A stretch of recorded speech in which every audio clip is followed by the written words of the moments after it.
अस्सलामुअलैकुम। हम लोग कंटिन्यू करने वाले हैं लैब नंबर 5 जो हमने लास्ट टाइम पे करी थी। उसके अंदर कुछ क्वेश्चन थे जो कि आगे करवाए हुए थे और मैंने गौर नहीं किया। वो क्वेश्चन थे वेरिएंस टेस्टिंग के अंदर, लेकिन वो क्वेश्चन कहलाते हैं डिपेंडेंट एंड सैम्पलिंग। सही है। डिपेंडेंट सैम्पल से मुराद क्या होती है? डिपेंडेंट सैम्पल से मुराद ये होती है कि एक चीज़ दूसरी चीज़ पर डिपेंड कर रही हो। सही है।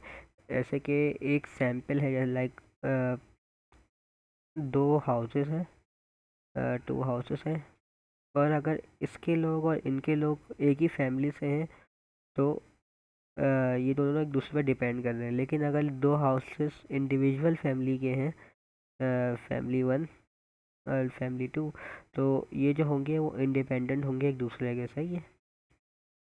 अब इसके अंदर होता क्या है? इसके अंदर होता ये है, इसकी पहचान कैसे होती है, क्या होता है, वो अभी देखते हैं। लेकिन इसमें आसान सा जो शुरू की चीज़ है वो ये होती है कि इसके अंदर जो है किसी भी एक चीज़ की, जैसे कि किसी भी एक ख़ास चीज़ के बारे में हम लोग स्टडी करते हैं, लाइक मैन्युफैक्चरिंग कितनी हो रही है, मैन्युफैक्चरिंग, प्रोडक्शन, एक्सेट्रा, जिसके बारे में मतलब रिकवरी, एक्सेट्रा। इसके अंदर होता ये है कि इसके अंदर दो चीज़ें आती हैं, एक प्री ऑब्जर्वेशन और एक आती है पोस्ट ऑब्जर्वेशन। इससे मुराद क्या हुआ? प्री ऑब्जर्वेशन से मुराद किसी भी चीज़ को जो आप स्टडी कर रहे हैं या फिर देख रहे हैं, उसके अंदर एक ख़ास इवेंट, इवेंट हम सबको पता होता है, इवेंट का मुराद ये है कि कोई भी ख़ास टाइम पे कुछ ख़ास चीज़ हुई हो, कोई एक्शन हुआ हो। सही है। इस कॉल्ड इवेंट, राइट। तो इवेंट से पहले के उसकी रीडिंग्स क्या थी, उसके हालात क्या थे, कैसा टाइम पे था, क्या चीज़ थी, चल रहा था, रुका हुआ था, वॉटेवर। और इवेंट के बाद की जो रीडिंग कहलाती है वो पोस्ट, मतलब उसके हालात, वही चीज़ें चेक करते हैं हम लोग कंपेयर करने के लिए। रीडिंग टाइम कितना हो गया, मोशन में कितना था, this called pre and post observation. और अब स्टैटिस्टिक्स में कैसे होता है? स्टैटिस्टिक्स में ये होता है कि अगर मैं प्री एंड पोस्ट ऑब्जर्वेशन की बात करूँ और इवेंट देन पोस्ट ऑब्जर्वेशन उसकी बात करूँ, तो प्री ऑब्जर्वेशन से क्या होगा? प्री ऑब्जर्वेशन से मुराद ये होगी कि एक मिनट में देख लूँ कि वीडियो चल भी रही है। यस। हाँ, प्री ऑब्जर्वेशन और पोस्ट ऑब्जर्वेशन से मुराद क्या होगी? प्री ऑब्जर्वेशन से मुराद ये होगी कि हमारे हमने कोई डेटा लिया किसी भी इंडिविजुअल किसी भी चीज़ का, तो उसकी कुछ रीडिंग्स आई। जैसे कि अगर मैं ले लूँ कि एक क्लासेस के अंदर कितने बच्चों के मार्क्स कितने आए, फर्स्ट क्लास 1 2 3 4 एंड 5, 5 बच्चे हैं, 5 बच्चों के मार्क्स, पहले वाले के 10 आए, 15 आए, 13 आए, 18, 16, 18। सही है।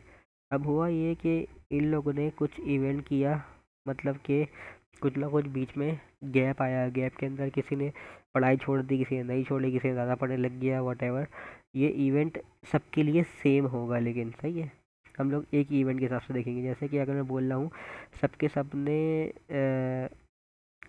क्या नाम है, एग्ज़ाम का इवेंट आया। सही है। एग्ज़ाम हो गया, एग्ज़ाम का इवेंट करीब आ गया, जैसे कि हमारे एग्ज़ाम्स हैं वो नियर हैं। उसके बाद क्या हुआ, उनकी स्टडीज़ पे फ़र्क क्या पड़ा? उनकी स्टडीज़ पे ये देखा गया कि अगर वही टेस्ट उन्होंने रिपीट किया तो उनकी इम्प्रूवमेंट आ गई। जैसे कि 10 वाला 15 पे चले गया, 15 वाला 19 पे चले गया, 13 वाला जो है 17 पे चले गया, 16 वाला 19 पे चले गया और उसको 20 मिल गया। इस तरीके से इन लोग की इम्प्रूवमेंट आ गई। तो ये प्री एंड पोस्ट ऑब्जर्वेशन का ये मसला होता है। सही है। अब इसमें डिपेंडेंट सैंपल की बात क्यों करते हैं? सैंपल का मतलब ये होगा कि हमेशा डिपेंडेंट सैंपल में इसके अंदर प्रोपोर्शन दी जाएगी। सही है। प्रोपोर्शन दी जाएगी, या फिर आसान लफ्ज़ों में इसकी प्री एंड पोस्ट ऑब्जर्वेशन की प्रोबेबिलिटीज़ दी जाएंगी। सही है, कि कौन सी प्रोबेबिलिटीज़ है या नहीं, या फिर पोस्ट ऑब्जर्वेशन की। आई थिंक प्रोबेबिलिटीज तो पढ़ चुके हैं, सॉरी। डिपेंडेंट सैंपल में प्री एंड पोस्ट ऑब्जर्वेशन की कौन सी पोस्ट है, कौन सी प्री ऑब्जर्वेशन है, ये बताया जाएगा। सही है। अब डिपेंडेंस सैंपल की इसका जो फार्मूला हमको पता है कि, अच्छा, इसमें हाइपोथेसिस कैसे बनती है? हाइपोथेसिस की सेम ही होती है कि नल हाइपोथेसिस हमेशा क्या रहेगी कि जो डेटा है, मैं क्या कह सकता हूँ, अगर मैं ए को प्री कह रहा हूँ और बी को मैं पोस्ट कह रहा हूँ, तो मैं डी को क्या कहूँगा? डिफरेंस बी माइनस ए या ए माइनस बी। एक ही बात है, सही है।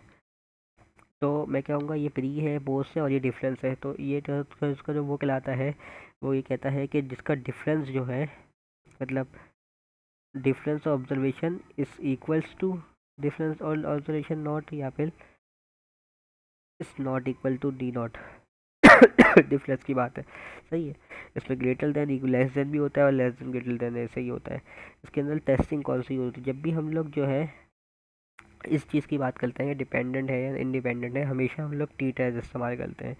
टी टेस्ट क्या होता है, same to same D minus D not divided by S D under root N, ये वाला फॉर्मूला इस्तेमाल करते हैं। ये आपने को रिकॉल किया एक्स माइनस एक्स म्यू, ये वाली इस तरीके का फॉर्मूला है, बस उसमें जो है डी नॉट जो है डिफरेंस कहलाएगा, और डी डी नॉट जो होगा वो मीन या फिर जो वैल्यू गिवन होगी वो होगी, और डी जो होगा वो हम लोग निकालते हैं मोस्टली, सही है। ये तो हो गया दूसरी। अब हम लोग सैम्पल टेस्टिंग की बात करते हैं, तो एक हम लोग क्वेश्चन देख लेते हैं 10.7 आई थिंक 10.43 देख लेते हैं, राइट। मैंने 10.31 करवाया है क्या, नहीं करवाया है, प्रोपोर्शन सैम्पलिंग करवाई है। प्रोपोर्शन सैम्पलिंग मैंने आप लोग को नहीं बताया है, तो वो आगे बता दें। अभी हम लोग ये कर लेते हैं पहले, ये वाला जो चल रहा है इसके हम लोग क्या था, 10.7 तो नहीं है, 10.14 सॉरी 10.14 कहाँ गया, 10.43, यस। ये देखिए 10.43 पे आ गए हम लोग। अब हम लोग क्या कर रहे हैं, मैं यहाँ पे भी ड्रॉ करने के लिए बना देता हूँ, कम ऑन चल जा, क्या हो गया, यस।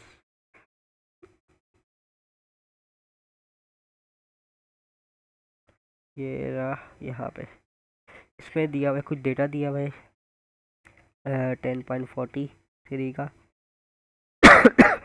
ये एक टैक्सी ड्राइवर है, वो मैनेजर है, वो डिसाइड किया कि भाई अपने टाइल्स हैं उसके रेगुलरली टाइल्स जो है ब्लू फ्यूल इकोनॉमी करते हैं या नहीं करते हैं। तो उसने क्या किया, 12 गाड़ियाँ ली, एन कितना हो गया 12 गाड़ियाँ ले ली उसने। उसने ये देखा कि 12 गाड़ियों के अंदर उसने पहले रेडियल टाइल्स लगाए, उसको चलाया, उसके बाद रेडियल टाइल्स हटा दिए, फिर तो चलाया। मतलब कि इवेंट हुआ ना, लगाना और निकालना एक इवेंट हो गया। मतलब पहले प्री ऑब्जर्वेशन क्या थी, without radial tile, post observation क्या हुई, बेल्टेड टाइल, सही है। जैसे कि ये वाली जो होगी ये प्री कहलाएगी, ये कहलाएगी पोस्ट ऑब्जर्वेशन। उसके बाद क्या होगा, वो बोल रहा है कि the gasoline consumption film record as below, can be conclude that car equipment radial charge is better, सही है। वो बोल रहा है कि जो ये कंक्लूड हम लोग कर सकते हैं कि जो म्यू या फिर आसान लफ्जों में जो रेडियल चैसी वाले कार हैं वो ज़्यादा अच्छे हैं बेल्टेड से, सही है। मतलब A is greater than B, ये वाली बात कर रहा है ये। Equip in normal assume the probability जिससे नॉर्मली डिस्ट्रीब्यूटेड है, तो नॉर्मली डिस्ट्रीब्यूटेड है। अब हम लोग इसको क्या करेंगे, ये हमारा डेटा बन गया कि नॉर्मली डिस्ट्रीब्यूटेड है और ए बी इक्वल्स है बी से, और इस तरीके से हम लोग निकाल सकते हैं। तो हम लोग सबसे पहले क्या करेंगे, हम देखेंगे कि ये इसके अंदर प्री एंड पोस्ट ऑब्जर्वेशन वाली बात आ रही है, तो हम लोग पर लेंगे सोल्यूशन। सोल्यूशन में हम लोग सबसे पहले क्या करेंगे, हम बोलेंगे टेस्टिंग हाइपोथेसिस बनाएंगे। टेस्टिंग हाइपोथेसिस कैसे बनाएंगे, इसमें हमने देखा कि A is greater than B, आपको ये पूछना है, सही है, कि बेटर देन बी। तो हमारी नल हाइपोथेसिस क्या हो जाएगी, नल हाइपोथेसिस क्या आएगी कि जो म्यू वन है, सही है, वो बड़ा है म्यू टू से, और एच अल्टरनेटिव क्या हो जाएगी, mu one is not equal greater than mu two. ये हमारे पास हाइपोथेसिस हो गई। लेकिन ये जो होते हैं म्यू वन म्यू टू, इसके अंदर वो डी से डिनोट करते हैं, तो हम लोग बोलेंगे म्यू जो डिफरेंस है डी का वो बड़ा है म्यू वन माइनस म्यू, वो बड़ा है म्यू गिवन से, उसके बाद म्यू डी छोटा है म्यू नॉट से, डिफरेंस नॉट से। हमें पता है इसके यहाँ टेस्टिंग कौन सी यूज़ होती है, टी टेस्ट, जिसके अंदर D minus D not and. अच्छा मैंने यहाँ पे क्या किया है, यहाँ पे मैंने गॉगल से देखें कि अब मैंने पीछे जो फॉर्मूला था आई थिंक आपको लिखवाया था, डी माइनस ये लिखवाया था, yes, D minus D not divided by S P under root N, सही है। अगर मैं बात करूँ उसकी, हमको डी हमको पता है, सही है कितना, मतलब डी निकाल सकते हैं। डी नॉट हमको कोई कंपेयर, इसने कुछ ये नहीं दिया हुआ कि भाई आप इस तारीख से इस चीज़ से कंपेयर करें, कोई फिक्स अमाउंट की वैल्यू नहीं दी हुई डी नॉट की। इसने बोला कि एक दूसरे से बड़ा है, सही है। तो हम क्या करेंगे, डी नॉट को हम लोग ले लेंगे ज़ीरो, सही है। डी नॉट क्यों ज़ीरो हुआ, क्योंकि इसने कोई फिक्स वैल्यू नहीं दी हुई। इसने ये नहीं कहा कहीं पे भी कि काल जो है उसके इतना होता है, इतना हमेशा एवरेज होता है। वो कहता तो हम लोग उसको डी नॉट लिखते। अब हमको डी और एस पी निकालना है, वो कैसे निकालेंगे? अगर हम लोग इस पे जाएँ, ये जो कैलकुलेटर ये जो दिया हुआ है, रेडियल टाइल्स और बेल्टेड टाइल्स, उसके लिए कुछ वैल्यू दी हुई है 4.2, 4.7, 6.6 और 4.1। जैसे कि ये वाली वैल्यूज़ जो मैं टिक लगा रहा हूँ, ये वाली वैल्यूज़ जो दी हुई हैं 4.9 एक्सेट्रा। इसको अगर मैं इसका डिफरेंस निकालूँ, मतलब ए माइनस बी निकालूँ, मतलब 42 माइनस 41 करूँगा तो 0.1, 0.2 एक्सेट्रा सबके सब आ जाएंगे, सही है। तो मैं क्या करूँगा, इसको मैं बोलूँगा कि भाई ये जो वैल्यूज़ हैं सारी सारी प्लस करूँगा, ये कहलाएगी डी, ये कहलाएगी डी वैल्यू, सही है। डी वैल्यू इसका सम ऑफ डी वैल्यू, अगर मैं इसको कितनी ऑब्जर्वेशन है 12, अगर मेरे को डी ये निकालना है तो मैं कह सकता हूँ sum of the values divided by number. तो ये हो जाएगी मेरे पास आई थिंक 0 पॉइंट आ रही है 0.1471। ये आप कैलकुलेटर से भी कर सकते हैं। कैलकुलेटर से कैसे करेंगे, डी की वैल्यू डाल दी साइड से निकालने के बाद, माइनस करने के बाद कैलकुलेटर में डाली तो आपको मीन आ जाएगा। अब कैलकुलेटर से आप स्टैंडर्ड डेविएशन निकाल सकते हैं। स्टैंडर्ड डेविएशन कैसे निकालते हैं, आप सबको पता है कि सिर्फ दबा के, फोल्ड दबा के, 1 दबा के, 9 5, सही है। ये एक काम करता हूँ मैं, कैलकुलेटर है तो निकालता हूँ, 2 मिनट। सॉरी लेकिन कैलकुलेटर अभी ओपन ही नहीं हो रहा, पता नहीं बार बार बंद क्यों हो रहा है। तो अब मैं ये बस आप कैलकुलेटर में डालेंगे तो मिल जाएगा आपको वैल्यू, ये आप देख सकते हैं। उसके बाद क्या करना है, मैं फार्मूला डालूंगा, T is equals to D minus T not divided by S D under root N. अब मुझे पता है कि ऊपर की वैल्यू 0.14717 है, डिवाइडेड बाय 0.1975 है, अंडर रूट में 12 वैल्यू है। इसका जो आंसर आएगा वो अराउंड आ रहा है 2.4857, सही है। अब हमें क्या करना है, अब हमें टी टेबल निकालना है। टी टेबल हमें पता है कि वो होती है अल्फ़ा और वी। वी किसके बराबर है, n-1 के बराबर है, सही है। तो टेबल क्या हो गया, 0.05 देखना है 11 का, 0.05 11 का अगर मैं देखूँ तो अच्छा। अब हम लोग ने, मैंने डायरेक्ट डायरेक्ट कर दिया आई थिंक, पता नहीं कहाँ से शुरू था, लेकिन मैं रिपीट कर लेता हूँ कि ये देखें, ये फॉर्मूला था, इसके अंदर वैल्यू डाली, हमारे पास कैलकुलेटेड वैल्यू आ गई। हमने क्या किया, अल्फ़ा की वैल्यू निकाली, टेबल निकालते अल्फ़ा V1, और V1 की वैल्यू जो होती है वो होती है n-1। तो ये हमारे पास क्वेश्चन से आ गया। अब मैंने क्या किया, इसको देखा इस वाली टेबल के अंदर, तो ये यहाँ पे आ रहा है 1.76। ये देखें, ये वाली लाइन में 1.76 और 11 पे, तो मैंने इसको रिजेक्ट कर दिया। ये आई थिंक आता होगा, तो ज़रूरत नहीं है बताने की। अब हम लोग दूसरी बात करते हैं। अब आ गए हम लोग इस पर प्रोपोर्शन टेस्टिंग पे ना। प्रोपोर्शन टेस्टिंग क्या होगी, प्रोपोर्शन का मतलब है कि किसी भी चीज़ का प्रोपोर्शन दिया हुआ है, सही है भाई। अब प्रोपोर्शन के अंदर प्रोबेबिलिटीज़ दी हुई होती हैं, सही है। ये हमेशा इसकी पहचान है, प्रोबेबिलिटीज़ दी हुई होंगी, मतलब पी नॉट की वैल्यू, पी की वैल्यू, ये वैल्यूज़ दी हुई होंगी। अगर मैं इसके अंदर एक क्वेश्चन निकालें हम लोग, जैसा कि 10.11 है, अगर मिल जाए 10.11, ये रहा 10.11, तो इसमें तो थोड़ा सही नहीं है। 10.12 देख लें, चलें सही है, 12.12 देख लेते हैं, राइट। इसमें लिखा हुआ है कि सोल्यूशन, इसके फॉर्मूला याद तो होगा। इसमें जो है ना, हमेशा प्रोपोर्शन सैंपल का मतलब क्या है कि हमारे पास कोई भी रैंडम सैंपल दिया हुआ है, उसकी जो है ना परसेंटेज में पी वैल्यू दी हुई होगी। पी वैल्यू दी होगी तो हम लोग को हमेशा जेड टेस्ट लगाएंगे। जेड टेस्ट के अंदर कौन सा फॉर्मूला होगा, P minus P not cap, उसके बाद under root P not Q not divided by N.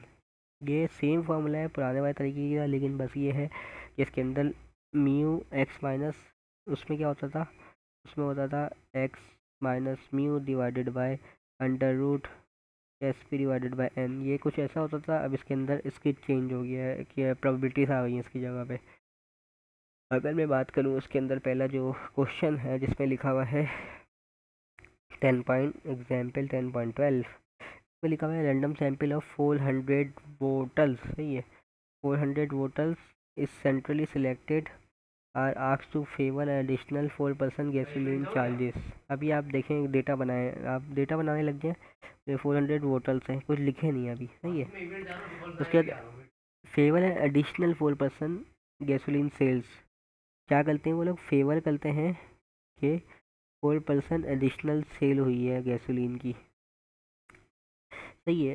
Taxi probably renew repairs if more than 220 but fuel than 260 favours the sale if more than 220।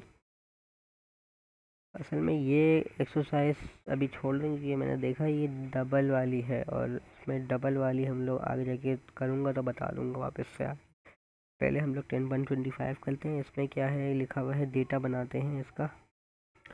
Data में यही कह रहा है कि marketing expert believe that pasta making company believe that 10% of their pasta lovers, सही है 10 40% of pasta lovers prefer lasagne.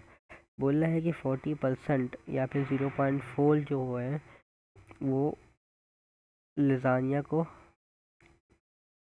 Prefer करते हैं। तो ये क्या हो जाएगा, पी नॉट वैल्यू हो जाएगी हमारी। उसके बाद लिखा हुआ है कि इफ़ 9 आउट ऑफ 10, एक्स की वैल्यू कितनी दी हुई है 9, एन की वैल्यू कितनी दी हुई है, एन की value 20, pasta lovers choose lasagne over pasta. तो हम लोग पी कैप निकाल सकते हैं। पी कैप होता है एक्स अपॉन एन, 9/20 या फिर 0.45, सही है।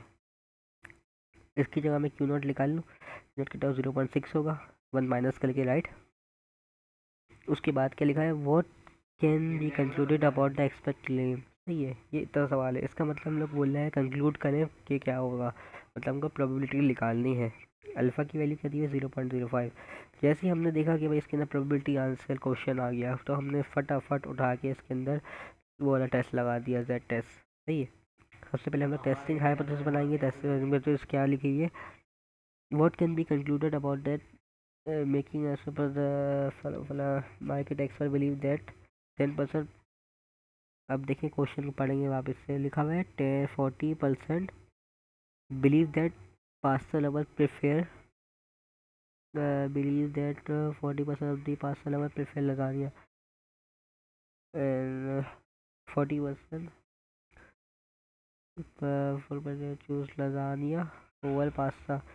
लिखा हुआ है कि 40% लवर हैं लजानिया, जो लजानिया प्रेफर करते हैं, उससे कम जो है वो करते हैं। अगर वो बोल रहा है कि प्रोबेबिलिटी बताओ choose the lasagne Oval, question के अंदर लिखा हुआ है कि choose the lasagne Oval pasta, मतलब लजानिया बड़ा हुआ और पास्ता छोटा हुआ। ये जैसे लिखा हुआ है ओवल पास्ता, मतलब ज़्यादा बड़ा क्या हुआ, लजानिया पसंद किया गया। तो ये हम लोग सबसे पहले ऊपर डेटा में लिख लेंगे, मैंने लिखा नहीं है, सही है। अब इससे क्या मालूम होता है हम लोग को कि टेस्टिंग बनाते हैं कैसे। अगर ये लिखा हुआ है लजानिया और ये अगर हमने इसको पी नॉट लिया है लजानिया को, तो हम लोग कहेंगे P not is greater then, right. तो अगर मैं पहली हाइपोथेसिस बनाऊँ के एच नॉट की, तो हम बोलेंगे P not is greater than 0.4, और फिर दूसरी जो बनाऊँगा वो होगी एच अल्टरनेटिव, बोलूँगा P not is less than equal to 0.4, सही है। ये बोल रहा है ये चेक करने के लिए। उसके बाद हम लोग क्या बोलेंगे, जेड कैलकुलेटर लगाएंगे, जिसके अंदर हमारा फॉर्मूला क्या था, P minus P not divided by under root S, S P की जगह क्या आता है P not Q not divided by N. अगर मैं इस पूरे फॉर्मूले को खोलूँ वापस से, तो हमने निकाल चुके हैं 0.45 minus 0.4 divided by under root 0.6 multiply 0.4 divided by 20। इसकी जो वैल्यू आ रही है 0.456 आ रही है, ये आ गई कैलकुलेटेड वैल्यू। अब हम लोग क्या करेंगे, हम लोग वापस से जेड टेबल लेंगे। जेड टेबल की हमें पता है जेड अल्फ़ा के साथ होता है। अल्फ़ा जो है अगर इक्वल्स टू नहीं हो तो वो सीधा आ जाता है। तो जेड 0.05 की वैल्यू देखेंगे, तो हम 10,000 दफ़ा देख चुके हैं, जो कि 1.645 आती है, सही है। अब हमें क्या करना है, क्रिटिकल रीजन बनाना है। क्रिटिकल रीजन बनाते वक्त हम बोलेंगे कि 1.645 यहाँ पे आ रहा है, और जो ज़ीरो की वैल्यू है 1.645 यहाँ पे, ज़ीरो की वैल्यू 0.456 है, तो इसको हम लोग एक्सेप्ट कर लेंगे। तो हम लोग क्या बोलेंगे कि भाई जो है ना fail to reject null hypothesis, मतलब कि लजानिया प्रेफर करते हैं लोग। इसका आई थिंक एक और क्वेश्चन करवा दूँ, मैं सोच रहा हूँ कि 15.6 भी देख लेते हैं। एग्जाम्पल नंबर 15.6 भी देख लेते हैं। इस पे लिखा हुआ है कि वो सॉरी 15.7, 15.6 तो कर ली है आई थिंक, नहीं 15.6 ही देखना सही है।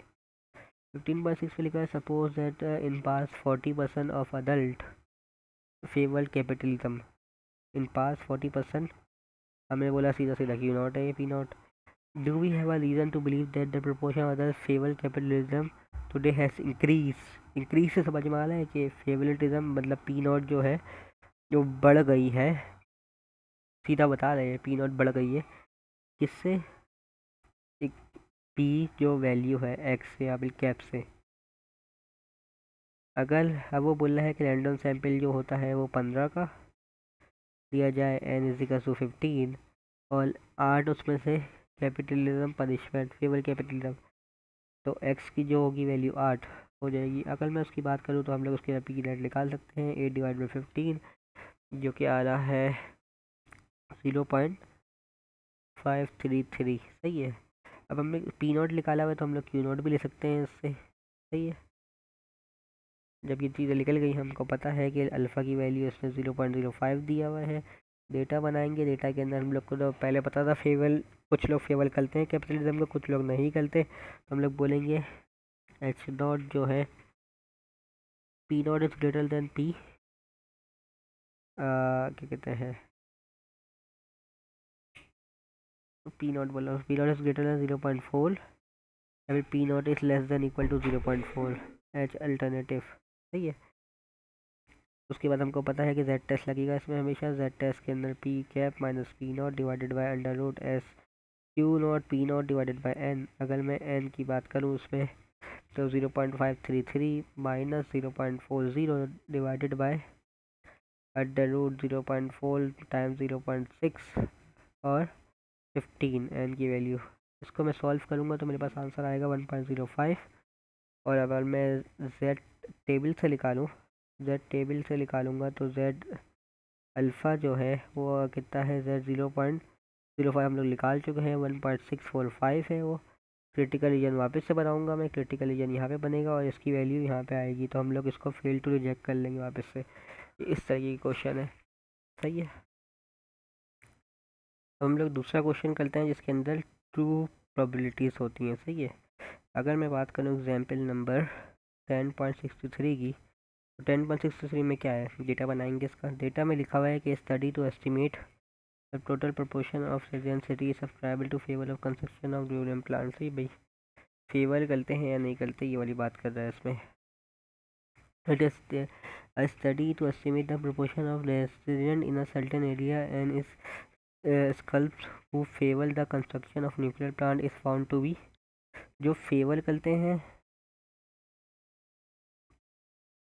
फेवर और नॉट फेवर, सही है। ये मैंने सबसे पहले लिख लिया पहले डेटा का बनाने के लिए। फेवर करते हैं उसकी जो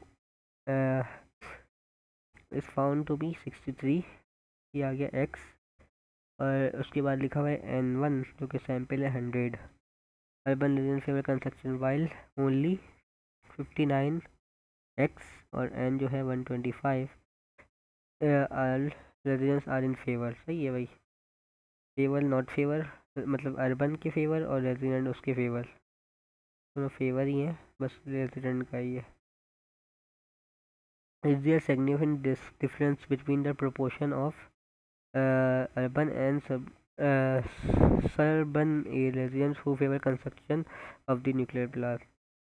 वो बोल रहा है कि ऐसा कोई सिग्निफिकेंट एविडेंस है कि जो अर्बन वाले हैं, मतलब ये वाले जो हैं URBAN अर्बन वाले हैं, वो ज़्यादा फेवर करते हैं सब अर्बन रेजिडेंट मतलब कि रेजिडेंशियल एरिया वालों से।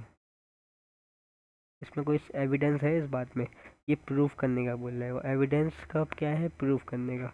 तो ये हमारी हाइपोथेसिस हो गई।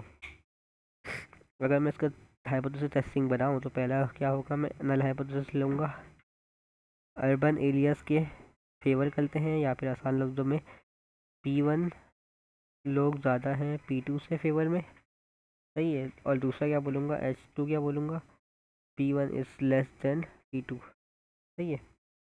अब इसमें मैं Z टेस्ट लगाऊंगा। Z टेस्ट की वैल्यू क्या होती है, हमें Z टेस्ट की वैल्यू जो है पता है, इसके अंदर दो चीज़ें होती है ना।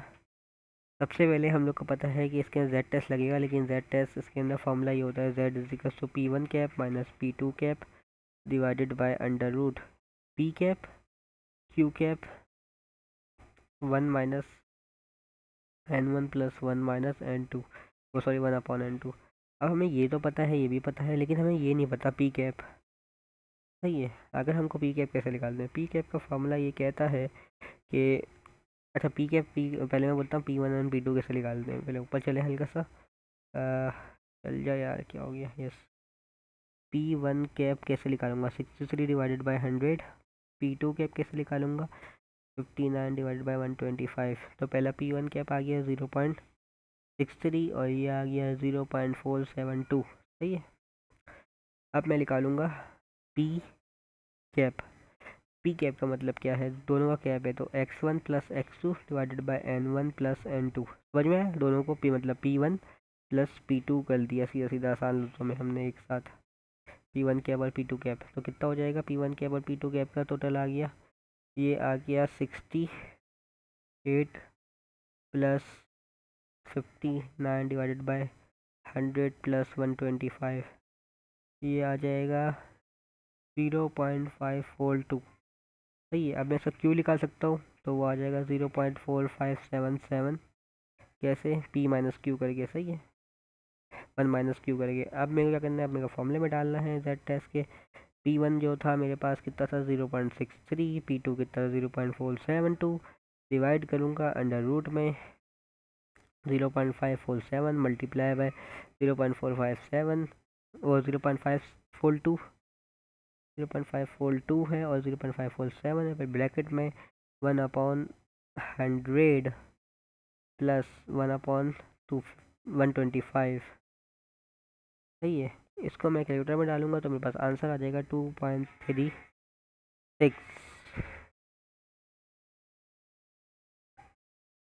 अब मैं क्या करूँगा, उसके बाद Z टेस्ट कैलकुलेटेड निकालूंगा टेबल से। टेबल से कैसे लिख लूँगा, मुझे पता है अल्फ़ा इज इक्वल टू होता है, क्या नाम है, 0.5। सही है।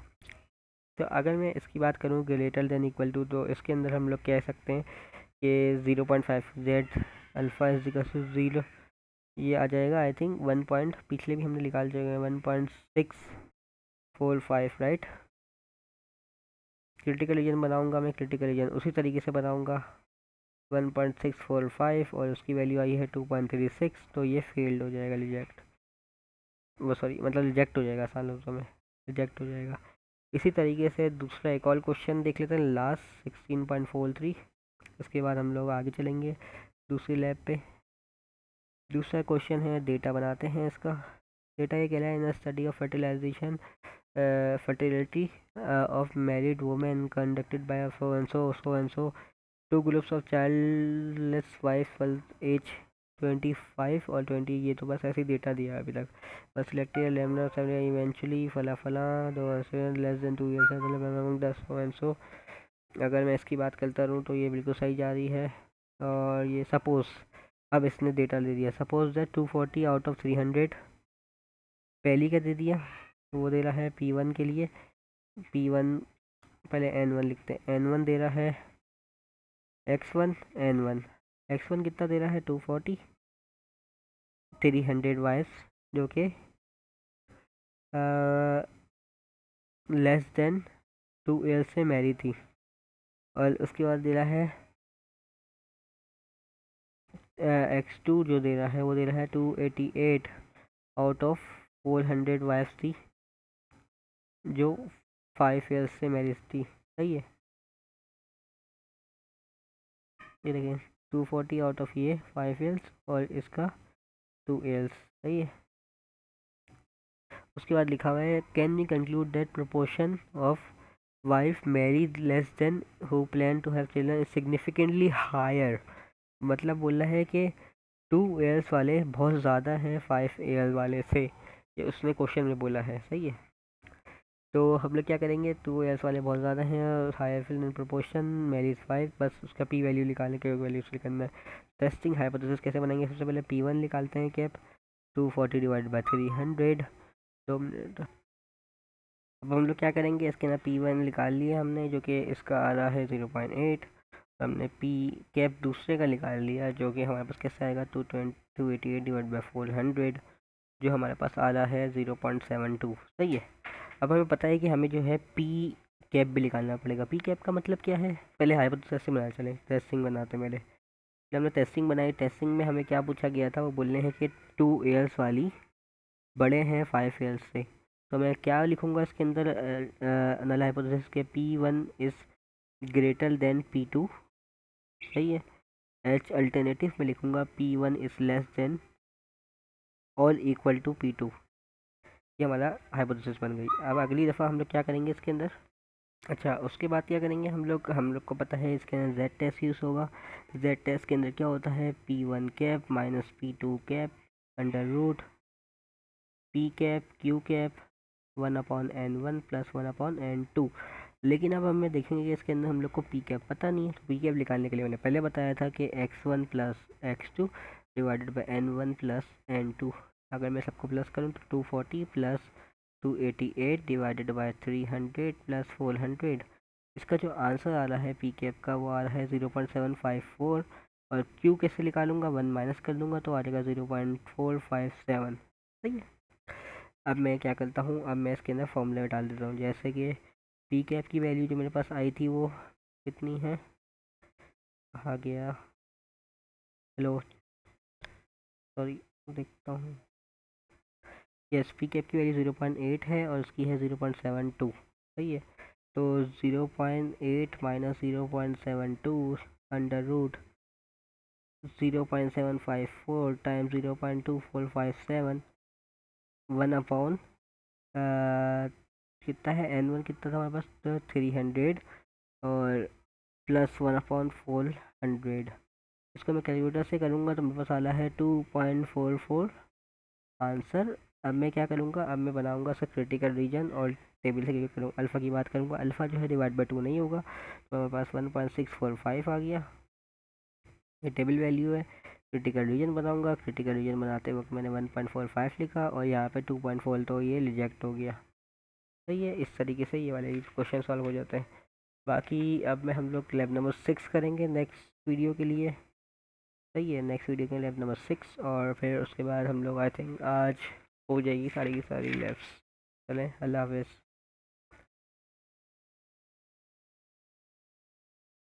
बंद हो जाओ।